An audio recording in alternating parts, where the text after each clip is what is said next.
Good afternoon, and welcome to the Brain and Behavior Research Foundation's Meet the Scientists monthly webinar series. I'm Dr. Jeff Borenstein, President and CEO of the Foundation, and your host for today's webinar. Today, Dr. Christopher Lowry will present the microbiome and mental health. The Brain and Behavior Research Foundation is committed to alleviating the suffering caused by mental illness by awarding grants that will lead to advances and breakthroughs in scientific research. The Foundation is the largest private funder of mental health research grants. Since 1987, the Foundation has awarded more than $365 million to fund more than 5,000 grants to over 4,000 scientists around the world. 100% of all donor contributions for research are invested in our grants to scientists who are working to find breakthroughs in disorders such as addiction, ADHD, anxiety, autism, bipolar disorder, borderline personality disorder, depression, OCD, PTSD, and schizophrenia. I'm delighted to introduce Dr. Christopher Lowry. Dr. Lowry is Associate Professor in the Department of Integrative Physiology and Center for Neuroscience at the University of Colorado, Boulder.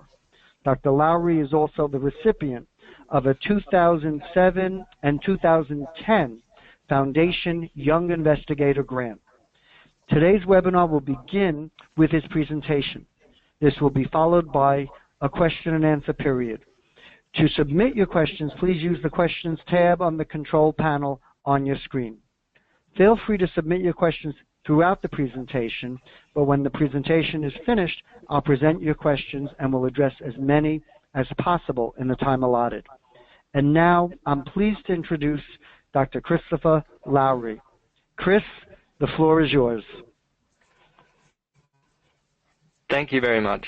Thank you, Dr. Borenstein, for the introduction. Thank you to all the attendees of the webinar, and especially thank you to the Brain and Behavior Research Foundation for all the work that you're doing to support research to advance mental health, treatment of mental health. So let's get started. Thank you for attending. Would like to disclose I'm a member of the Scientific Advisory Board of Immunoregulation Therapeutics, which is a company in London that is interested in use of microbiome-based products, specifically Mycobacteria. Okay, so the outline for today's talk, I'll start with the idea of prevention of mental health disorders. I'll then go on and introduce you to what's considered the hygiene hypothesis and the possibility that the hygiene hypothesis may be linked in some way to psychiatric disorders. Third, I'll talk about psychiatric disorders as disorders of a failure of immunoregulation. So this may be an unfamiliar term, immunoregulation, but think of it as the body's own mechanisms for suppressing inflammation. So inflammation can be a good thing when you have an infection, but inappropriate inflammation is not a good thing, as we understand from cardiovascular disease. And we'll also see that inflammation may be playing a role in psychiatric disorders as well. And then I'll present some data from some research that we've done suggesting that restoring immunoregulation in individuals that have impaired immunoregulation can prevent development of a PTSD-like syndrome in some animal models. I'll then talk about some future research, including some clinical trials or clinical studies that we're doing in PTSD subjects. So first, the idea of prevention of mental health disorders.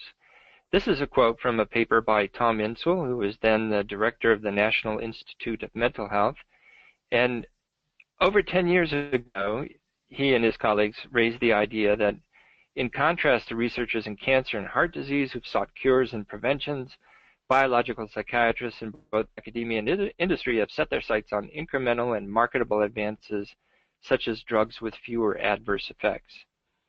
I'd like to point out that major depression is common and becoming more common. So in this paper in Science from 1996, unipolar major depression was ranked number 4 in terms of disability-adjusted life years worldwide and was predicted to be number 2 by the year 2020, ranked only second to ischemic heart disease. Back to Dr. Insel and his idea of preventing mental health disorders. They went on to say that psychiatry will need to develop strategies for prevention of each of these disorders, and in that context they were talking about schizophrenia, mood disorders, and autism. So if we think about the idea of preventing mental health disorders, where should we start? And it's not a particularly straightforward question, but we'd argue that we should think about the risk factors for psychiatric disorders. Some of these are well known, including a genetic predisposition, so the DNA that you inherit from your parents has an influence on your risk for psychiatric disorders. There are also environmental influences, and these come in many forms, including adverse childhood experiences, which you may have heard of as ACEs. But we'd also argue that microbial inputs, particularly during early life, may be important environmental influences. And here we're talking about the microbiome. And so the microbiome is essentially the collection of microorganisms that live on and in the human body. And one of the most widely populated parts of the body is our gastrointestinal tract, particularly our large intestine or colon. And so there can be, on the one hand, pro-inflammatory microbial inputs. So these include bacteria or viruses that can cause disease and inflammation. But on the other hand, the side that we don't think of as frequently is a group of microbial inputs that we would consider immunoregulatory. So if pro-inflammatory microbial inputs is the yin, then immunoregulatory microbial inputs are the yang. And their role seems to be suppressing inappropriate levels of inflammation that would be disadvantageous to the host, and in some cases to the microbes themselves. And so this lack of microbial inputs can lead to a failure of immunoregulation. We'll talk about this in more detail later. And without adequate immunoregulation, we see increases in inflammation. And as we'll see in modern urban societies like the United States and European countries, there's evidence for chronic low-grade inflammation, which is thought to increase our risk for psychiatric disorders. So let's turn our attention to the hygiene hypothesis in psychiatric disorders. This is a paper that we published in 2008, nearly 10 years ago, together with my colleague Graham Rook, who's played a prominent role in evaluating the hygiene hypothesis. And here's a quote from the paper: "Some psychiatric disorders in developed countries might be attributable to failure of immunoregulatory circuits to terminate ongoing inflammatory responses." So how does that really work in terms of our immune system? At the top of this photo that you see on your screen now is what are called the old friends. We'll talk about what types of microorganisms are included among the old friends, but essentially these are organisms that have co-evolved with humans and have adopted this role of suppressing appropriate inflammation. They can do that by binding to immune cells, including immature dendritic cells, which are labeled DC on the figure. And this drives differentiation of these dendritic cells into what are considered regulatory dendritic cells. And regulatory dendritic cells are particularly adept at inducing the differentiation of T cells toward what are called regulatory T cells, or Treg. You can see down in the lower right-hand or lower left-hand corner of the photo. So if I use my pointer, here's the Treg. And these regulatory T cells secrete large amounts of interleukin-10 and TGF-beta. And these are molecules that are secreted by Treg cells that have anti-inflammatory effects. And as such, they can suppress inappropriate inflammation in response to self, inappropriate inflammation in response to gut contents, and inappropriate inflammation in response to allergens. On the other hand, just having IL-10 and TGF-beta around has a general overall anti-inflammatory bystander suppression of inflammation. So here's another way of looking at it. Our ancestral condition was hunter-gatherer societies, small groups of humans living together, eventually engaged in agriculture and maintaining domestic animals, living near and interacting with these animals. And these animals and the lifestyle associated with hunter-gatherer and agricultural societies resulted in adequate levels of interleukin-10 and TGF-beta, these anti-inflammatory cytokines, which can terminate inappropriate inflammation, and that's associated with the normal ratio of these regulatory to effector T cells. So when we say effector T cells, these are the ones that are driving inflammation. There can be different types of inflammation, which are referred to here as Th1 or Th2 type inflammation that are driven by different types of pro-inflammatory molecules. But what we find is that in modern urban societies, we lack the exposure to these types of microorganisms, particularly during early life, including the first 2 years of life. And this results in a low ratio of regulatory to effector T cells. Consequently, this results in increases in inflammation, which has been associated with depression, multiple sclerosis, type 1 diabetes, and Crohn's disease. On the other hand, Th2 type inflammation has been associated with anxiety and allergies. It's worth noting that there's been a very rapid increase in inflammatory conditions in modern urban societies since about the 1950s to 1960s.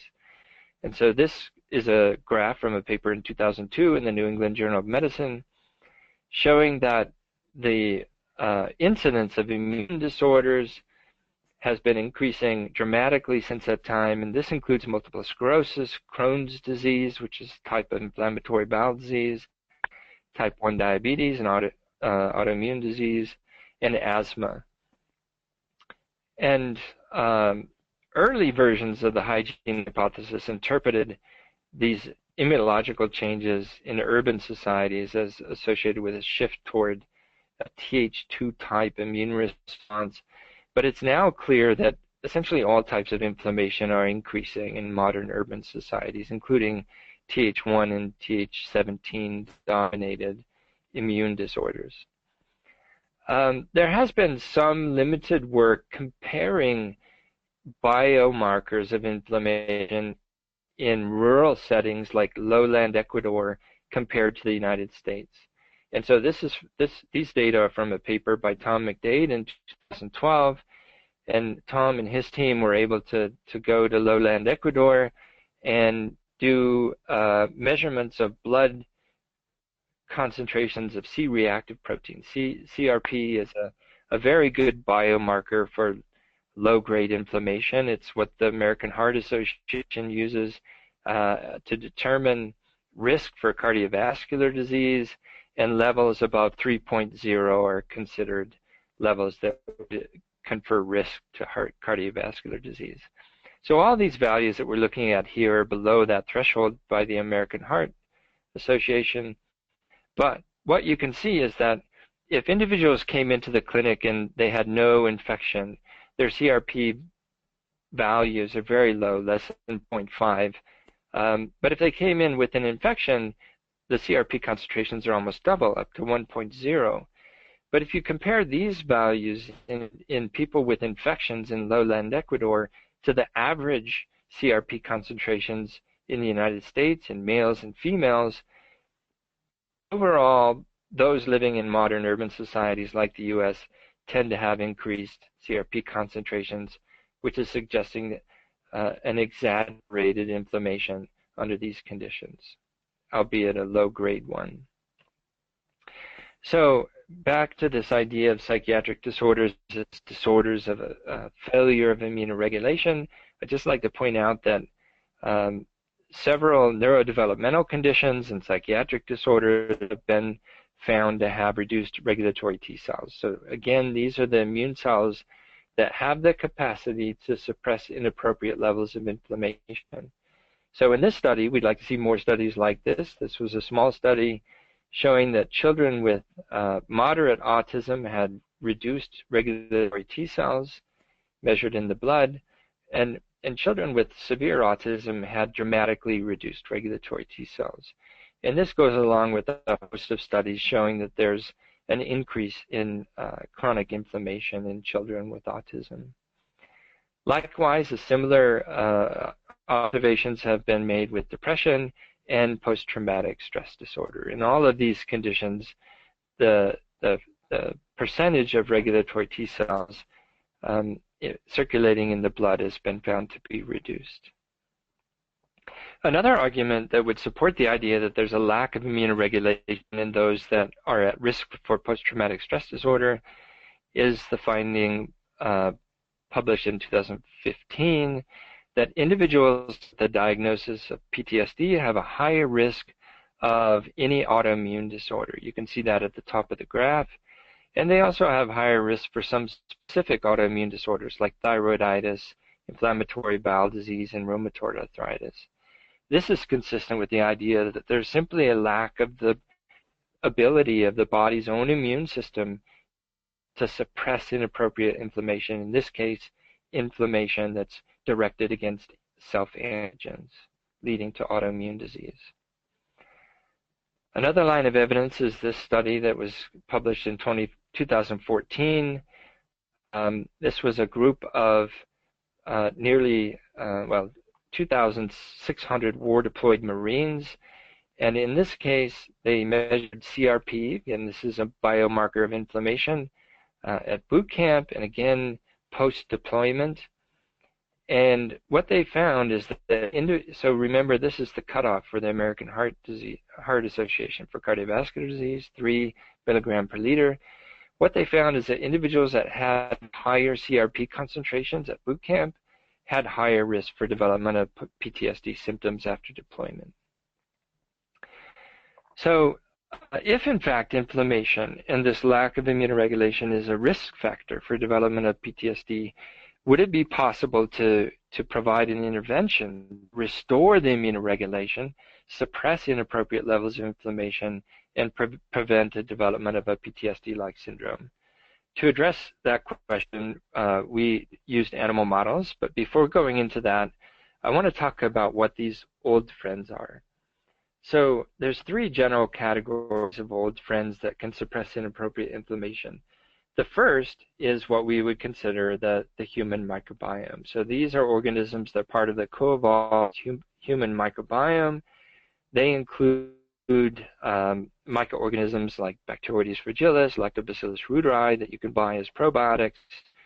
Akkermansia mucinophila is a highly specialized bacterium that eats mucins in the mucus layer lining the gut intestine, and has been associated with driving immunoregulation and suppressing inflammation. Another example, perhaps somewhat surprisingly, is what are called the old infections. So these are infections that were present during the hunter-gatherer period of human evolution, usually harmless, transmitted by the fecal-oral route very early in life, that have been depleted since urbanization. So there's evidence that parasites played this role: hepatitis A virus, Toxoplasma gondii, some strains of T. gondii, Salmonella, and H. pylori. We'll come back to H. pylori later. The third category, which I'll focus on today, is the harmless environmental organisms in mud, untreated water, and fermenting vegetable matter. These are sometimes called pseudocommensals. They include lactobacilli and environmental saprophytes. A saprophyte is a bacterium that lives off of decaying organic matter, and that includes Mycobacterium vaccae, which I'll be talking about and showing you some data later in the talk. In general, our exposure to all of these classes of organisms has been reduced in modern urban societies.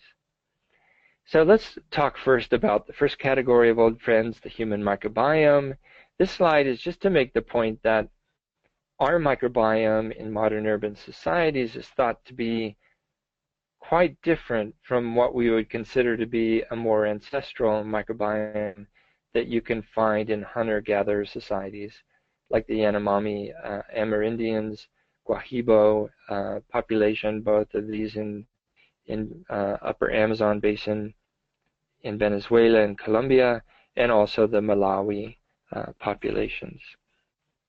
And so there's a consistent alignment of these hunter-gatherer populations in terms of the community structure of the microbiome. So these are fecal samples, and simply looking at all, let's say, 500 or 800 different species that are found in the microbiome, looking at these communities, and we'll see a few of these plots later. These are PCOA plots, and what this is showing is that if samples are close to each other, like these two, their microbial communities are very similar. If samples are far apart in PCOA space, these communities are very different. So what this is telling you is that the U.S. Microbiomes from U.S. individuals cluster together, and they're very different in terms of their community structure to hunter-gatherer societies. This is a separate type of metric of the human microbiome. This is bacterial diversity, phylogenetic diversity, or PD. And in general, we think higher diversity. So here on the y-axis scale is a healthier microbiome. And today, the population with the highest alpha diversity of gut microbiome is the Yanomami Indian population in the upper Amazon basin. They have a diet that consists of wild bananas, seasonal fruits, plantains, palm hearts, cassava, birds, small mammals, fish, small fish, crabs, and frogs. So what we know is that stress decreases the diversity of the microbiome,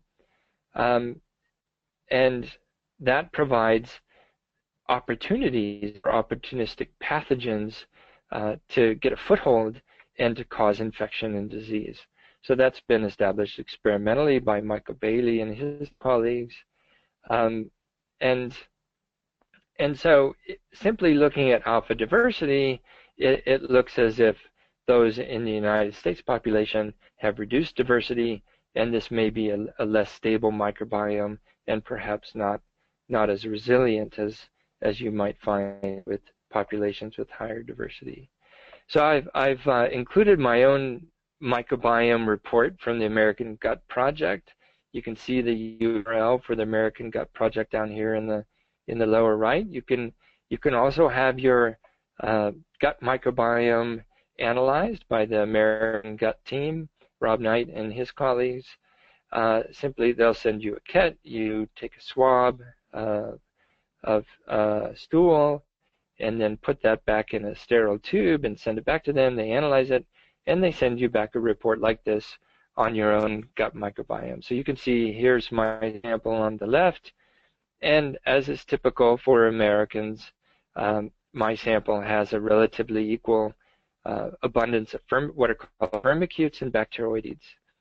And so these are two phyla of bacteria, the most abundant phyla in American populations. And in general, this is in the order of abundance. So firmicutes tend to have the highest abundance. This includes the lactobacilli that you find in probiotics like yogurt, kombucha, and other foods. And then bacteroides is next. Proteobacteria are third. These are of interest because they are gram-negative and contain lipopolysaccharide in their cell wall, which can be potently pro-inflammatory. And then fourth is actinobacteria. This is the phylum to which the environmental saprophytes belong, including Mycobacteria, which we'll be talking about later. This is a rare abundance phylum, but we think it may be particularly important, as I'll show you later in the talk. So here's the average relative abundance of different phyla in the American Gut Project sample. Here's comparison with someone with a similar diet, males only in my case, similar BMI, similar age, and Mycopollen. So Mycopollen has written and spoken a lot about diet, and I think he's quoted as saying, eat mostly plants, not too much, kind of summarizes his philosophy. So in my case, in Michael Pollan's case, by far the microbiome is dominated by firmicutes and bacteroides, and not so many proteobacteria.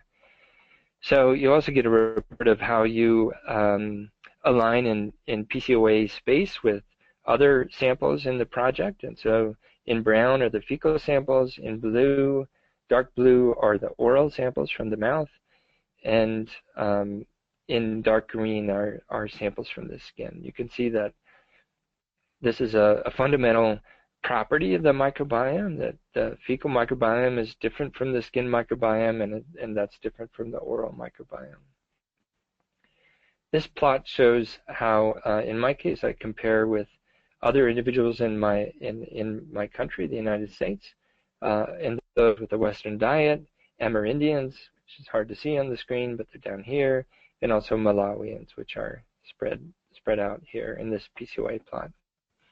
And then finally, there's some attention that's been given to the firmicutes to bacteroides ratio, and here it's showing firmicutes abundance, and my sample is somewhere here in the middle with about 50-50, which is pretty typical for modern urban societies. So the American Gut Project now has over 10,000 samples. They've summarized some of their findings here, which again you can find on their website. They have a large number of samples, as I said, over 10,000. Your microbiome changes as you grow. As you get older, your microbiome becomes more diverse. We know that antibiotic usage affects our microbiomes, reduces diversity, leading to a less healthy gut environment. And this is an interesting finding, that the more different types of plants a person eats, the higher their gut microbiome diversity. I think on the survey that they're using, the highest responses, I eat greater than 30 different plants. And this is interesting because we know that plants have their own microbiomes. The bacteria that live inside plants are called the endophytes. And an interesting piece of trivia is that a 3 to 4 leaf spinach plant has over 800 different species of bacteria inside the plant that you can't wash off. And so, just like humans, plants have microbiomes, and when you eat fresh plants, you're eating the microbiomes of those plants. So one approach to increasing diversity of microbiome may be to eat more plants. And also, alcohol consumption also affects microbiome diversity. Those who had at least one drink per week had a more diverse microbiome than those who abstained from alcohol. Okay, so that kind of summarizes the commensal organism. What about these old infections? This is the second category of old friends. And I want to discuss a case study, which is Helicobacter pylori. It's the most common bacterial infection worldwide. It co-evolved with humans, at least since humans migrated out of East Africa 60,000 years ago. And originally, H. pylori came to fame because it was discovered that it's a causal agent in duodenal ulcers, which were very common several decades ago. And in fact, the person who discovered that won the Nobel Prize. It's since been discovered that H. pylori, particularly during development, has potent immunoregulatory effects. So in a sense, you can consider H. pylori an old infection. I'll show you how that works in a moment. So here's the immunology. I don't expect anyone to understand all of these abbreviations here, but just like I showed in an earlier cartoon, the bacteria is binding and interacting with what are called regulatory dendritic cells. This results in the release of anti-inflammatory cytokines like interleukin-10 and TGF-beta, and having interleukin-10 and TGF-beta around tends to bias the differentiation of T cells toward these regulatory T cells that produce anti-inflammatory cytokines. And by biasing toward the production of regulatory T cells, this limits the production of T cells that drive inflammation, like the Th1 cells and Th17 cells that can cause immune disorders. So H. pylori is able to bias the differentiation of T cells toward regulatory T cells, and dendritic cells that have been exposed to H. pylori tend to be poor inducers of these pro-inflammatory immune cells. So overall, we would consider H. pylori, if present during development, have immunoregulatory and anti-inflammatory effects. Here you can see what's happened in terms of H. pylori prevalence. This is showing prevalence of H. pylori infection in various underdeveloped countries compared to the United States. And as you can see, especially during childhood, there's a much higher prevalence of H. pylori infection in these non-US countries.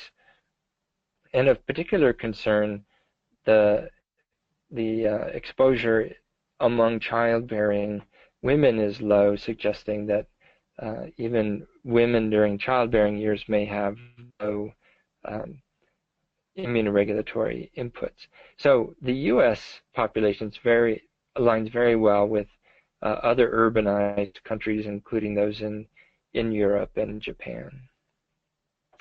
So having introduced first the commensal microbiome, then the old infections, now I'd like to turn to the third category of old friends, which are these environmental pseudocommensals. They're called pseudocommensals or false commensals because throughout human evolution they would have been present in high numbers, high quantities in the drinking water, for example, but they don't tend to colonize at least the gut mucosa. Recent studies have found that Mycobacterium in particular are highly abundant in the airways, and so the lack of detection of Mycobacterium in the microbiome may simply be a result of the fact that most studies study the gut microbiome as opposed to the microbiome of the airways. So one of these Mycobacteria is Mycobacterium vaccae. Vaccae is based on the Latin word for cow, and based on the fact that this species was originally identified in cow dung.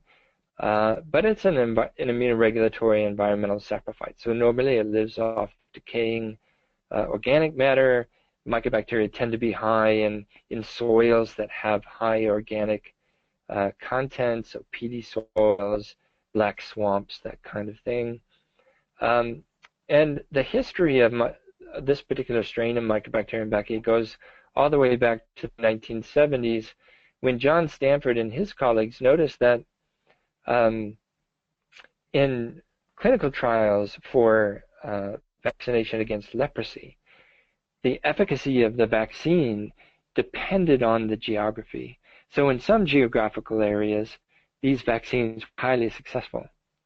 In other geographic areas, they were not very successful at all. And so they went to an area around Lake Kyoga in Uganda, which was an area where these vaccines were highly successful, with the idea of trying to find some environmental factor that could explain why these vaccinations were so highly successful. When they got to the lake, they found that the shores of the lake were lined with this orange slime, and the orange slime turned out to be Mycobacterium vaccae, which is shown here in a scanning electron microscope image. And so people living around the lake would be exposed to high concentrations of Mycobacteria, using that for drinking water, for cooking, and as we'll see later on, these bacteria don't have to be living to have an effect on the immune system.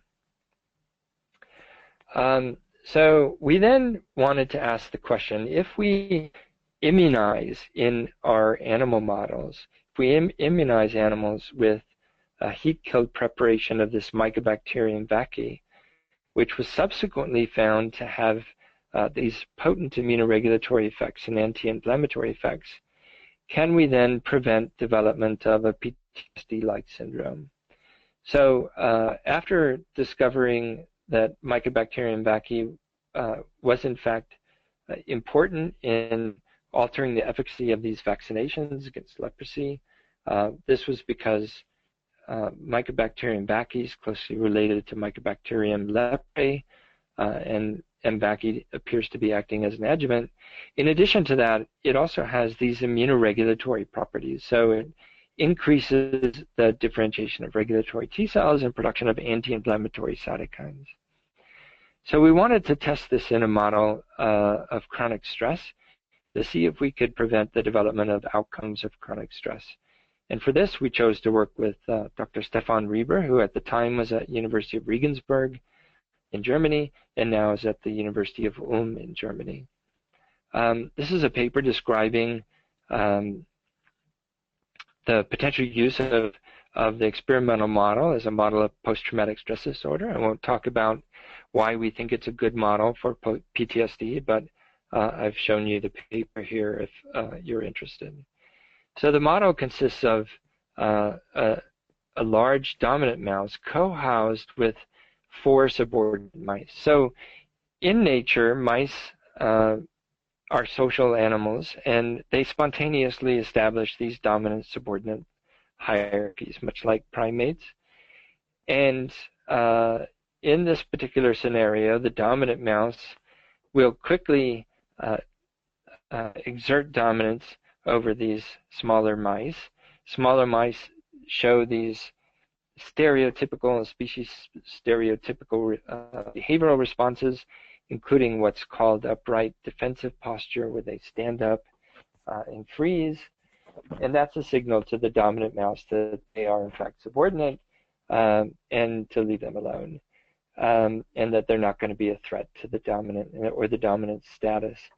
So the chronic subordinate colony mice, the CSC mice, are stressed in this protocol, and I'll show you in a moment what those stress outcomes are.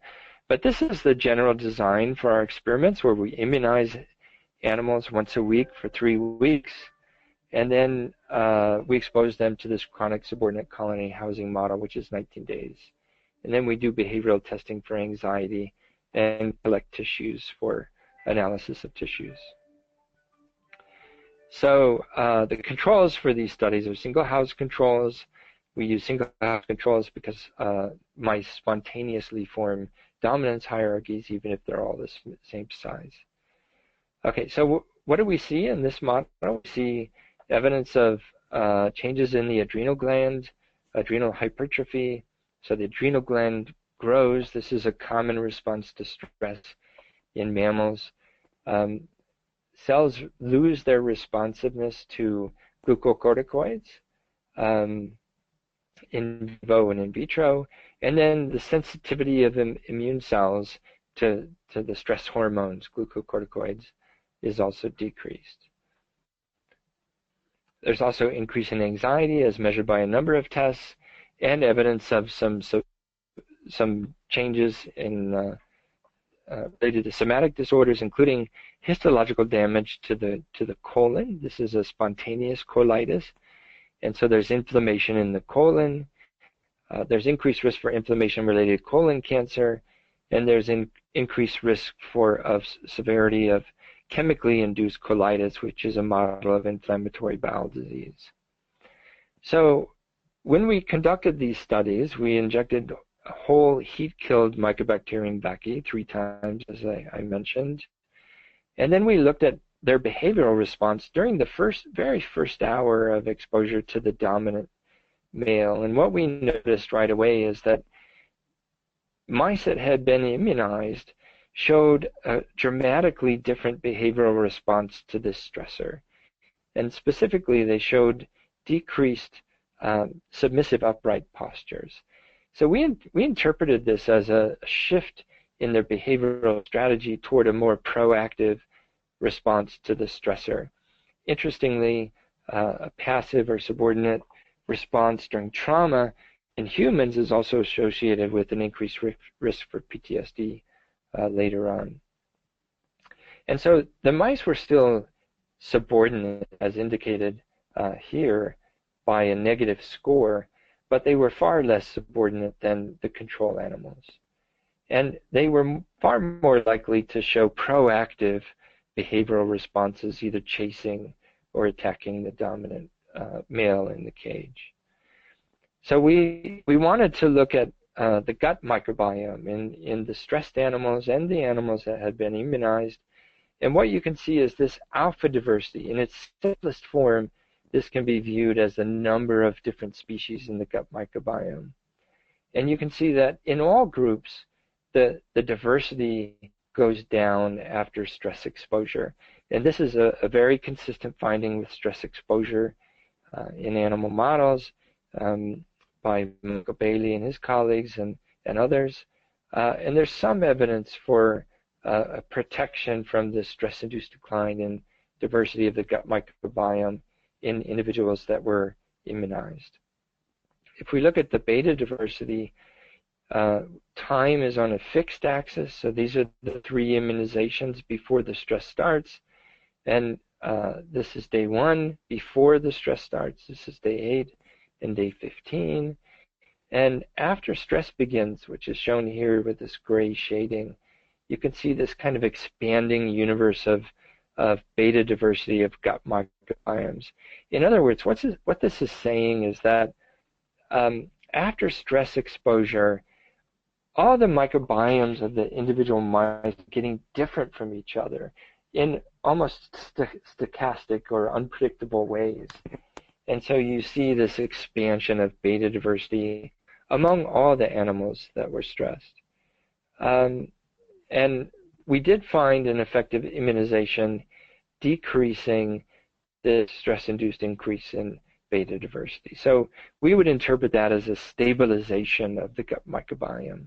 So it doesn't prevent changes in the gut microbiome, but it had a small stabilizing effect. Here's another way of looking at what stress, what impact stress had on the microbiome, and you can see that stress on day 8 and 15 among the CSC mice induced a massive increase in Proteobacteria. Specifically, this was driven by bacteria that belong to the genus Helicobacteriaceae, or family Helicobacteriaceae, genus Helicobacter. And you can see that the immunization in red did not prevent the stress-induced increase in Helicobacter.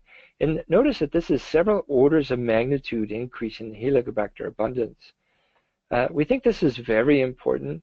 We know from other groups that glucocorticoids, stress hormones like cortisol in humans or corticosteroid in animals, can increase the proliferation of Helicobacter. And this is mediated by the glucocorticoid receptor. So it may well be that simply being exposed to stress induces the proliferation of Helicobacter. In our case, the immunization did not prevent this, but what's interesting is that it prevented the colitis. And so you can see here is a stress-induced colitis, an increase in inflammation in the colon, and this was attenuated or prevented in the individuals that had been immunized with Mycobacterium vaccae. This is a PCOA plot showing that this is before stress, the open symbols. This is after stress, the closed symbols. And these vectors are showing which species are driving this stress-induced shift in the microbiome composition, and you can see it's dominated by Helicobacter species. In contrast, this genus, Mucospirillum, goes down, and Mucospirillum has been suggested in other studies to be a biomarker of gut infection. And so in the presence of gut infection, the mucus layer is disrupted, and consequently Mucospirillum, which feed on mucus, don't have a niche in the gut microbiome, and they disappear. And they only come back after the gut infection resolves. So here is a study looking at this chemically induced colitis. You can see that stress increases chemically induced colitis in this model of inflammatory bowel disease, and this is prevented by immunization with Mycobacterium vaccae. So importantly, stress induces from mesenteric lymph node cells. So these are immune cells that have been isolated from lymph nodes that are draining your gastrointestinal tract. In this case, these immune cells were releasing large amounts of interferon gamma and pro-inflammatory cytokine. And this stress-induced increase was prevented by the immunization. Again, a massive increase in interleukin-6. This was prevented, another pro-inflammatory cytokine. This was prevented by the immunization. And perhaps just as important, instead of producing interleukin-6, animals that were immunized were producing large amounts of interleukin-10. Notice the scale here. These are massive increases in interleukin-10, an anti-inflammatory cytokine. And so the immunization, although it's not preventing changes in the microbiome, it's preventing pro-inflammatory responses that we think are driven by the microbiome. So it's allowing the host to tolerate what we might consider as a microbiome with high potential for inflammation. So just a few more slides, and then we're coming to the end here. We've done a small exploratory study with Sean Hemmings and her colleagues at Stellenbosch University in South Africa. In this study, we were looking at PTSD subjects and trauma-exposed controls in South Africa. And so everyone was exposed to trauma, but as is typical, only a subset of individuals exposed to trauma go on to develop PTSD. And what we found was that individuals that had high relative abundance of actinobacteria and Microbiota, which included mainly Akkermansia muciniphila, had a very low risk of PTSD. So in contrast, having low abundance of actinobacteria, which includes Mycobacterium vaccae, for example, was associated with a higher risk of going on to develop PTSD. This may give some evidence of mechanisms involved. This was a study done by Carl and colleagues just recently published, showing that high relative abundance of actinobacteria is associated with low gut permeability in response to a stressor, in this case a 51-kilometer ski march. What about our future directions? Where are we going in the future? I'd like to point out the Showerhead Microbiome Project. We're doing this with Noah Fear here at CU Boulder, Rob Dunn at NC State, Nate Sanders, University of Copenhagen, and Jen Honda and Ed Chan at National Jewish Health. And so we're studying the showerhead because we know that showerheads and municipal water supplies are a major source of mycobacteria. So if you look in soils, mycobacteria abundance is around 1%, but if you look in showers and municipal water supplies, it's about 15%, and can be as high as 98%. And so we're looking at hundreds of samples of showerheads across the United States and the rest of the world in order to find out what types of mycobacteria are found in municipal water supplies, and are they correlated with any elements of the water chemistry or other factors that we can identify. And then we're also in a project funded by the Alfred P. Sloan Foundation looking at aerosolized mycobacteria. So in these studies, the bacteria are simply being aerosolized, and we're allowing the mice to breathe mycobacteria. So they're being aerosolized from a water source, and this would be very similar to what you might experience in your own shower, where the shower head is aerosolizing mycobacteria and then you're breathing it in. And in fact, Noah Fear and his colleagues have found that mycobacteria abundance is higher in homes than it is outside the homes, and that it's thought that these mycobacteria are in fact coming from shower heads and other water supplies. So in conclusion, exposure to what we would call immunoregulatory old friends has declined dramatically in developed countries in the last 50 years. Psychiatric disorders are associated with decreased regulatory T cells, decreased immunoregulation, and increased inflammation. We found that immunization with Mycobacterium vaccae prevents stress-induced inflammation and anxiety and fear responses.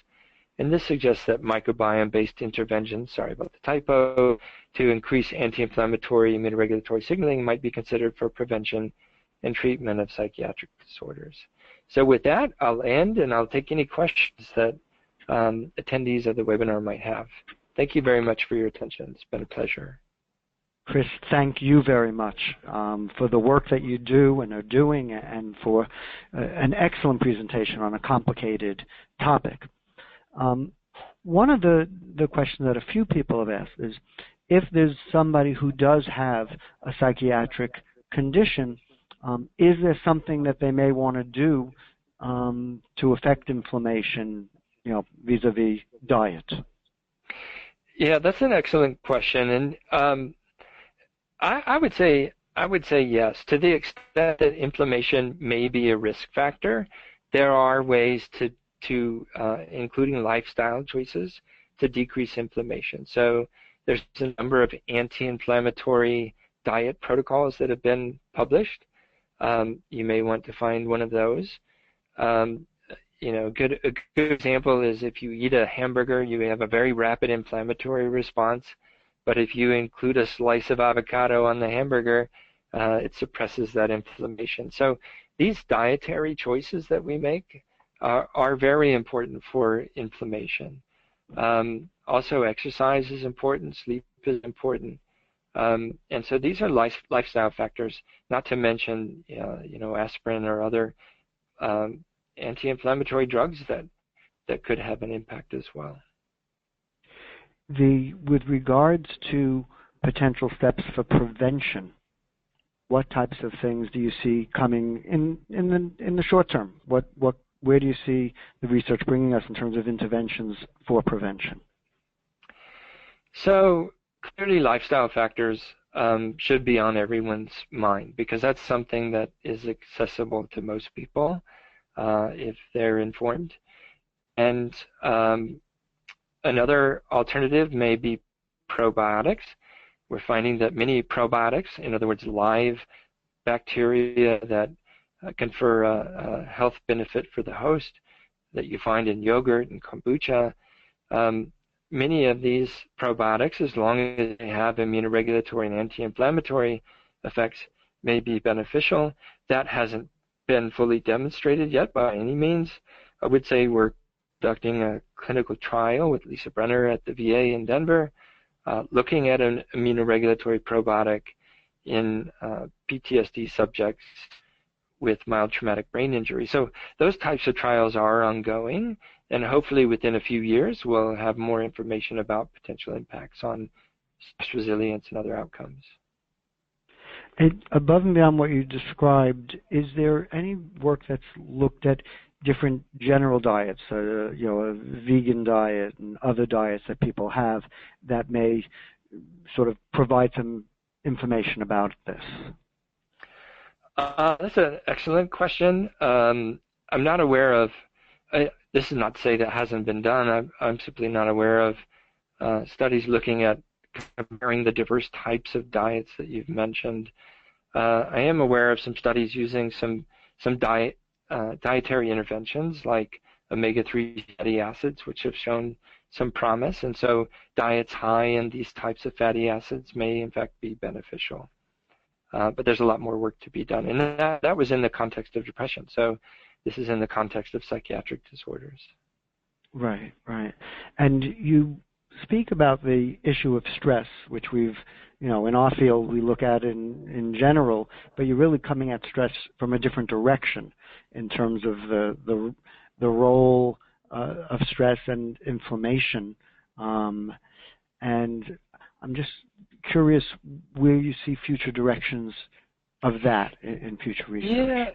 Yeah, I think we're on the verge of a paradigm shift, I think, because when we think in classic terms of stress, we think of activation of the hypothalamic pituitary adrenal axis and glucocorticoid hormones.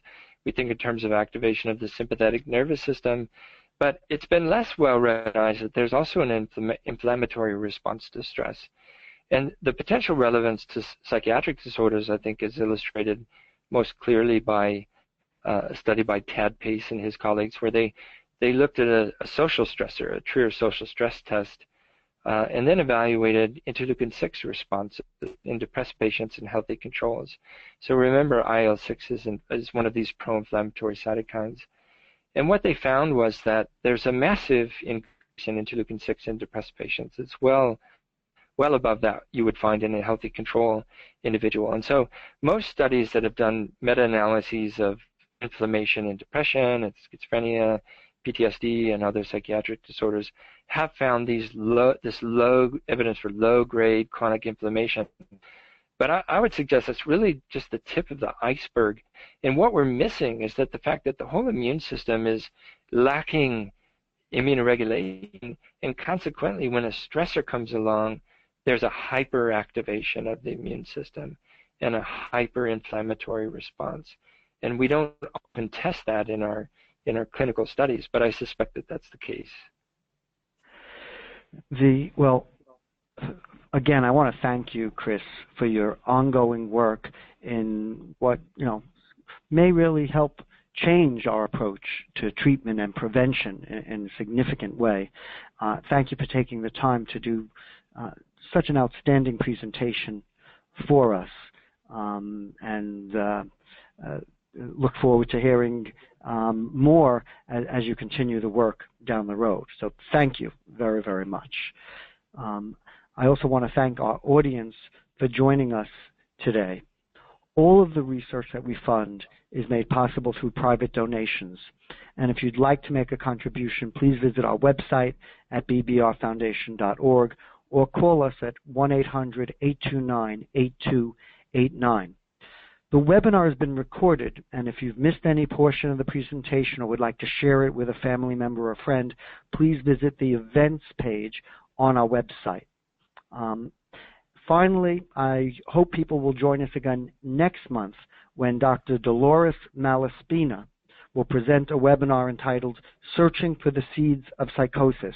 This will take place on Tuesday, August 8th at 2 p.m. Eastern Time. Once again, thank you for joining us and enjoy the rest of the day. Take care.